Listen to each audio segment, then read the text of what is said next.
आप हर एक व्यक्ति के साथ अच्छा व्यवहार करते हैं, उन्हें आगे बढ़ाने में मदद करते हैं, हमेशा दूसरों का उपकार करते हैं, लेकिन आपके जीवन में ही इतना दुख दर्द क्यों होता है?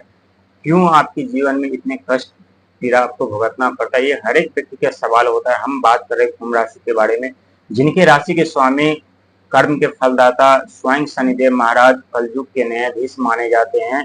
और कुंभ राशि के बारे में जितना कहा जाए उतना ही कम पड़ता है, क्योंकि हर एक व्यक्ति के जीवन में वो एक नई रोशनी, नई उजाला दिखाते रहते हैं।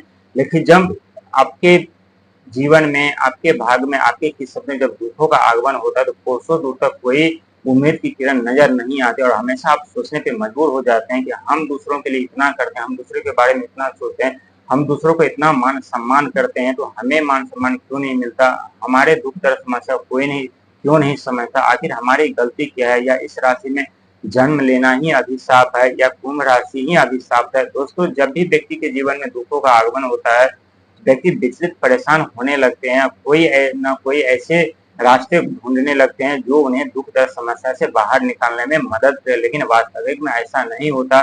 जितना व्यक्ति दुख दर्द समस्या पीड़ा से निकलने के बारे में सोचते हैं, उतने ही दुख दर्द पीड़ा में के दलदल में फंसते हुए चले जाते हैं और व्यक्ति हताश, निराश, परेशान, विचलित होते रहते हैं। लेकिन कहते हैं, दुनिया को हंसाने वाले व्यक्ति के जीवन में जब दुखों का आगमन होता है तो वो व्यक्ति भी सोचते हैं कि कोई हमारा सहारा बने, कोई हमारे जीवन में है, कोई हमें ऐसी रोशनी दिखाए, कोई हमें मदद करे ताकि हम अपने जीवन में फिर से भी मुस्कुरा सके, फिर से भी हंस सके। लेकिन वास्तविक में ऐसा नहीं होता है, क्योंकि शनिदेव आपके राशि के स्वामी कर्म के फलदाता हैं और शनिदेव के प्रिय राशि यानी कुंभ राशि माने जाते हैं। और कुंभ राशि वाले का जो सिंबल होता है वो घड़ा होता है, और घड़ा का काम क्या होता है? बांटना, कभी खुशियों का, कभी धन का, कभी मान सम्मान का, तो कभी पद प्रतिष्ठा का। चाहे आपको मिले या ना मिले, बांटते बांटते जब आपका घड़ा खाली हो जाते हैं तो आपके जीवन में दुखों का आगमन होता है, दुख तकलीफ समस्याओं का आगमन होता है। आप सोचने पे मजबूर हो जाते हैं कि ये हमारा घड़ा फिर से कौन भरेगा? जो हम राजा थे हमें रंग बन गए, हमें फिर से राजा कौन बनाएंगे? लेकिन कहते हैं शनिदेव कर्म के फलदाता हैं और शनिदेव के सपोर्टिंग ग्रह फाइनेंशियल मंत्री, वित्त मंत्री जो है राहुदेव महाराज है। और सदैव राहुदेव महाराज, शनिदेव महाराज 12 राशि में से किसी भी राशि में विराजमान हो या किसी भी नक्षत्र में विराजमान हो, चाहे वक्री चाल में हो, चाहे मार्गी चाल में हो, चाहे उल्टी चाल में हो, चाहे सीधी चाल में हो, सदैव कुंभ राशि वाले के ऊपर दृष्टि बना करके रखते हैं।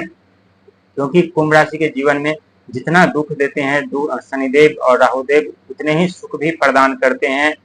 क्योंकि कुंभ राशि वाले कितना भी संघर्ष मेहनत कर ले, मिलता उन्हें उतना ही है जितना उनके हक में होता है। लेकिन दोस्तों, क्या जितना आप धन कमाते हैं वास्तव में ये धन आपका होता है या किसी और का होता है? क्या ये शरीर आपका है या किसी और का है? दोस्तों, न तो ये जो आप धन कमाते हैं और हमेशा कहते हैं हमारा है हमारा है, ये आपका नहीं है। जो दुख दर्द आप समझते हैं हमारा है हमारा, ये दुख दर्द भी आपका नहीं है। और ये जो शरीर आपका है, ये शरीर भी आपका नहीं है। ये सब ईश्वर का बनाया हुआ माया जाल है।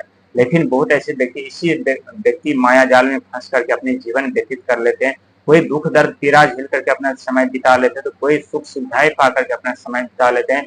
लेकिन जो व्यक्ति दुख दर्द पीड़ा में खुद को तराशते हैं, खुद को निखारते हैं, खुद को परखते हैं, खुद को पहचानते हैं, उनके जीवन में बहुत कुछ शनिदेव और राहुदेव देते हैं। और यदि आपको लगता है कि हमें क्यों नहीं सुख प्रदान हो रहा है, हमें क्यों नहीं सफलता मिल रही है, हमें क्यों नहीं मान सम्मान पद प्रतिष्ठा मिल रहा है, तो ये आपका भ्रम है।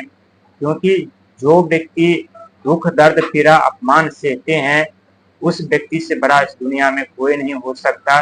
क्योंकि बोलने की क्षमता हर एक व्यक्ति के पास होती है, लेकिन सहने की क्षमता उसी व्यक्ति के पास होता है जो ईश्वर के करीब होता है, जो ईश्वर के पास होता है, जो ईश्वर के निकट होते हैं और जो जिनके ऊपर सदैव ईश्वर की कृपा बनी रहती है। यदि आपके ऊपर मान सम्मान आपको नहीं मिल रहा, पद प्रतिष्ठा नहीं मिल रहा, यदि आपसे कोई कार्य के बारे में नहीं पूछा जा रहा, यदि आप दुख दर्द पीड़ा के समस्या के दलदल में, तो समझ लीजिए कि ईश्वर के आप निकट है, ईश्वर के आप करीब है और ईश्वर की सदैव आपके ऊपर कृपा बनी रहती है। कहते हैं कर्म किसी को नहीं छोड़ता, जिनका जैसा कर्म होता है उन्हें वैसा फल प्रदान करते हैं। चाहे इस जन्म का हो या पिछले जन्म का हो, कर्म का फल तो भुगतना पड़ता है। ये हमारे ऊपर, आपके ऊपर निर्भर करता है, अपने कर्म के ऊपर निर्भर करता है कि हम कौन सा कर्म करें, किस तरह का कर्म करें ताकि हम अपने जीवन में सुख सुविधा पा सके, अपने जीवन में कामयाब हो सके। चाहे हर एक व्यक्ति जो भी हो, माता पिता भाई बंधु सगा संबंधी सर समाज आपको माफ तो कर सकता है, लेकिन आपके कर्म का फल, आपका कर्म आपको